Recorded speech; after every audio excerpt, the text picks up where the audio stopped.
Hello and welcome to Cricbuzz Comm Box. Gujarat in their chase of 190 at the end of 10 overs are 94 for 1. And Shubman Gill, it seems like, picked up from right where he left off in the last game. He scored yet another half century, his fourth against the Punjab Kings of the 8 half centuries that he scored. He's batting on 59 not out. With him is debutant Sai Sudarshan, 27 not out. Doesn't seem like he's on his debut. We've got Lisa joining us here on Cricbuzz Comm Box. Welcome along, Lisa. And right now, you'd say that they're in cruise control, the Gujarat Titans. Yeah, they are in cruise control, which kind of tells you that the score that they posted in the first innings was just well under par because apart from Kahiso Rabada, they have literally been able to tear apart the rest of the attack and done it without taking too many risks. I mean, he's literally bowled his 2 overs, so I'll be interested to see what Mayank Agarwal does in when does he bring him on. You'd think soon, but gee, it's not great reading, is it, for the Punjab bowling side?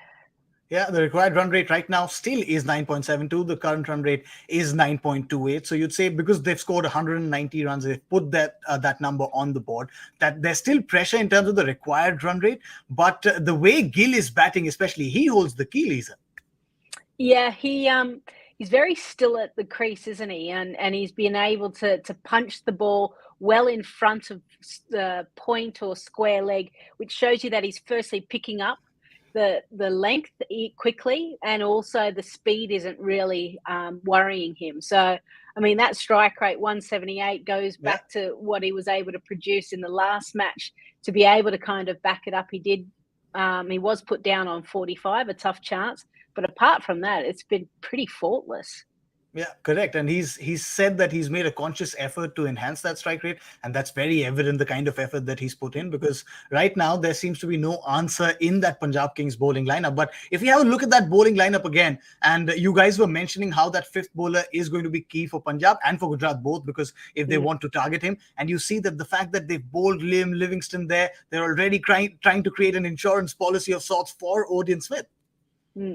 Yeah, for him as well, and also the fact that Rahul Chahar went for 13 in his first over. They would have been hoping that he would have been a little bit tighter in his first. I mean, he's a good bowler. He's a quality bowler. He'll fight back as well. So, there's question marks, but I think this pitch is a belter. It's a highway, freeway, you name it. It runs galore. I think Matthew Hayden initially said there was over 200 when he did the pitch report. Absolutely right, based on what Gujarat should have gotten and what Punjab should have gotten and how Gujarat are going about it. Yeah, no, correct. And now the fact that Sai Sudarshan is being able to support Shubman Gill at the other end so well. He's right now at 28 not out of 21. There seems to be no nerves with these guys, Lisa. No, there's no nerves at all. I mean, the fact that I think against Kagiso Rabada, he actually came in nicely inside the line, pulled it comfortably, a hook shot down to fine leg, and then the next ball just kind of waited, just let the ball run off his bat down to third. Just shows you he's got time. He's not flustered that he's coming up against one of the best bowlers in all formats around the world. Another guy, 20 years of age, on debut, scored a bulk of runs in the Tamil Nadu Premier League, played a little bit of domestic cricket, and then comes straight in here and goes bang. Correct. And the way he's batting, he's also made life a little easier for Hardik Pandya, who is to come in next. I mean, we've seen him consolidate and, then go on to lay that platform and then perhaps explode. Right now, the stage is set for Hardik Pandya of the old to come out and just start scoring runs. Yep. The fire engine, the powerhouse of where he used to bat in Mumbai Indians, and because of where everyone else was in front and he'd come down the order, now it is set perfectly for him. But if Gujarat are good, these two should really take it really deep and ensure that they don't give the middle order any opportunity at all. This is where you need some selfish cricketers to go, I'm not going to give it to anyone else. It's our job to finish it now. All right, Lisa, then 87 required of the last 9 overs. Put yourself in Mayank Agarwal's shoes. What should he do from now on? Because, the way they're batting, it seems like the game is going away from Punjab.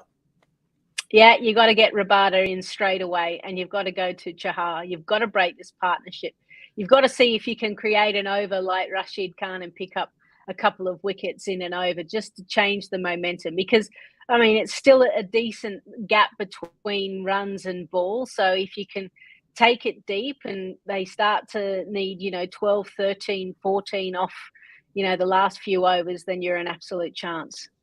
Yeah, correct. It's going to be interesting because Gujarat have seen that Punjab blueprint didn't really work for the PBKS. Will they try to emulate that? Will Punjab come in and get those breakthroughs? Remember, Gujarat Titans right now is the only team that's unbeaten so far in the tournament. Will they continue doing that at the end of 20 overs? Remains to be seen. Of course, we'll be back with Cricbuzz Live. That's all on this edition of Cricbuzz Comm Box. Thank you so much for joining us, Lisa. Thank you so much to all of you for joining in. We'll see you post the game.